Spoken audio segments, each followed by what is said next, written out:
ചർച്ച നടപ്പിലാക്കില്ലെന്ന് ക്രൈസ്തവ സഭാ മേലധ്യക്ഷന്മാർക്ക് മുഖ്യമന്ത്രി പിണറായി വിജയന്റെ ഉറപ്പ്. ഈ ഉറപ്പ് നൽകിയതിന് പിന്നാലെ മുഖ്യമന്ത്രി പിണറായി വിജയനെ പരിഹസിച്ച് രാഷ്ട്രീയ നിരീക്ഷകൻ അഡ്വക്കേറ്റ് എ ജയശങ്കർ രംഗത്ത്. ചർച്ച ഇടതുപക്ഷ ജനാധിപത്യ മുന്നണിയുടെ പ്രകടന പത്രികയിലോ ഗവർണറുടെ നയപ്രഖ്യാപന പ്രസംഗത്തിലോ ധനമന്ത്രി അവതരിപ്പിച്ച ഈ വർഷത്തെ ബജറ്റിലോ പറഞ്ഞിട്ടുള്ള കാര്യമല്ല. അങ്ങനെ ഒരു ഉദ്ദേശം മുന്നണിക്കോ സർക്കാരിനോ ഉണ്ടായിരുന്നില്ല എന്നും ജയശങ്കർ പറഞ്ഞു. നിതാന്ത വന്ധ്യ മഹാമഹിമ ശ്രീമാന്മാരായ മെത്രാന്മാരെ, അഭിവന്ദ്യ വൈദികരെ, പ്രിയ വിശ്വാസി സുഹൃത്തുക്കളെ, നിങ്ങൾ തെറ്റിദ്ധരിക്കരുതേ. ചർച്ച പാസാക്കാൻ ഇടതുപക്ഷ സർക്കാരിന് പരിപാടിയില്ല എന്നും ജയശങ്കർ തന്റെ ഫേസ്ബുക്ക് പോസ്റ്റിലൂടെ പരിഹസിച്ചു. അഡ്വക്കേറ്റ് ജയശങ്കറിന്റെ ഫേസ്ബുക്ക് പോസ്റ്റ് ഇങ്ങനെ: നിതാന്ത വന്ധ്യ മഹാമഹിമ ശ്രീമാന്മാരായ മെത്രാന്മാരെ, അഭിവന്ദ്യ വൈദികരെ, പ്രിയ വിശ്വാസി സുഹൃത്തുക്കളെ, നിങ്ങൾ തെറ്റിദ്ധരിക്കരുതേ. ചർച്ച ആക്ട് പാസാക്കാൻ ഇടതുപക്ഷ സർക്കാരിന് പരിപാടിയില്ല. ചർച്ച ആക്ട് ഇടതുപക്ഷ ജനാധിപത്യ മുന്നണിയുടെ പ്രകടന പത്രികയിലോ ഗവർണറുടെ നയപ്രഖ്യാപന പ്രസംഗത്തിലോ ധനമന്ത്രി അവതരിപ്പിച്ച ഈ വർഷത്തെ ബജറ്റിലോ പറഞ്ഞിട്ടുള്ള കാര്യമല്ല.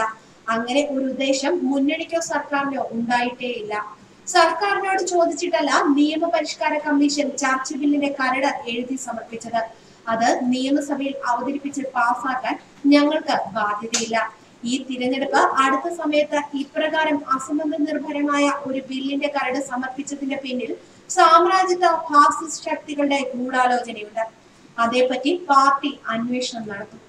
പള്ളിവക വസ്തുക്കൾ വൈദികരുടെ ഇഷ്ടാനുസരണം കൈകാര്യം ചെയ്യാനും കന്യാസ്ത്രീകളെ യഥാശക്തി പീഡിപ്പിക്കാനുമുള്ള അവകാശം ദൈവദത്തമാണ്. അതിൽ സർക്കാർ ഇടപെടില്ല. മെത്രാനുള്ളത് മെത്രാന്, പാർട്ടിക്കുള്ളത് പാർട്ടിക്ക് എന്നാണ് ജയശങ്കറിന്റെ ഫേസ്ബുക്ക് പോസ്റ്റ്. വിവിധ ക്രിസ്ത്യൻ വിഭാഗങ്ങളുടെ പള്ളി സ്വത്ത് സംബന്ധിച്ചുള്ള തർക്കം പരിഹരിക്കുന്നതിന് നിയമപരിഷ്കാര കമ്മീഷൻ ബിൽ തയ്യാറാക്കിയത് സർക്കാരുമായി ആലോചിച്ചല്ലെന്നും അത്തരമൊരു നിയമം കൊണ്ടുവരാൻ സർക്കാരിന് ഉദ്ദേശമില്ലെന്നും മുഖ്യമന്ത്രി പിണറായി വിജയൻ കഴിഞ്ഞ ദിവസം വ്യക്തമാക്കിയിരുന്നു. കമ്മീഷൻ തയ്യാറാക്കിയ ബിൽ ഒരു തരത്തിലും നടപ്പാക്കില്ലെന്നും കത്തോലിക്ക സഭാധ്യക്ഷന്മാരുമായി നടത്തിയ ചർച്ചയിൽ അദ്ദേഹം വ്യക്തമാക്കി. ചർച്ച് നിയമം കൊണ്ടുവരികയെന്ന അജണ്ട സർക്കാരിലില്ലെന്നും 2016-2011 LDF സർക്കാരിന് മുന്നിൽ ഇത്തരമൊരു നിർദ്ദേശം അന്നത്തെ നിയമപരിഷ്കാര കമ്മീഷൻ ഉന്നയിച്ചപ്പോൾ തള്ളുകയാണ് ഉണ്ടായതെന്നും മുഖ്യമന്ത്രി ചൂണ്ടിക്കാട്ടി. അതേസമയം കമ്മീഷൻ മുന്നോട്ട് വെച്ച നിർദ്ദേശങ്ങൾ കമ്മീഷന്റെ മാത്രമാണെന്നും സർക്കാർ നിർദ്ദേശപ്രകാരമുള്ളതല്ലെന്നും മുഖ്യമന്ത്രി അറിയിച്ചതായി കർദിനാൾ മാർ ബസേലിയോസ് ക്ലീമീസ് കത്തോലിക്ക ബാബ പറഞ്ഞു. സർക്കാരിന് കൃത്യമായ നിലപാടുണ്ട്. കമ്മീഷൻ ശുപാർശയുടെ അടിസ്ഥാനത്തിൽ ഒരു തരത്തിലുള്ള തുടർ നടപടിയും സ്വീകരിക്കില്ലെന്ന ഉറപ്പ് മുഖ്യമന്ത്രി നൽകി. കമ്മീഷന്റെ ഉദ്ദേശത്തിൽ സഭയ്ക്കും വിശ്വാസികൾക്കും ആശങ്കയുണ്ട്. മുഖ്യമന്ത്രിയുടെ ഉറപ്പിനെ പൂർണ്ണ വിശ്വാസത്തിൽ എടുക്കുന്നു. ചർച്ച ബില്ലിനെതിരെ കോട്ടയത്ത് നടത്തുന്ന സംഗമത്തിൽ മുഖ്യമന്ത്രിയുടെ ഉറപ്പ് അറിയിക്കുമെന്നും കത്തോലിക്ക ബാബ പറഞ്ഞു. ന്യൂസ് ഡെസ്ക് മലയാളി വാർത്ത.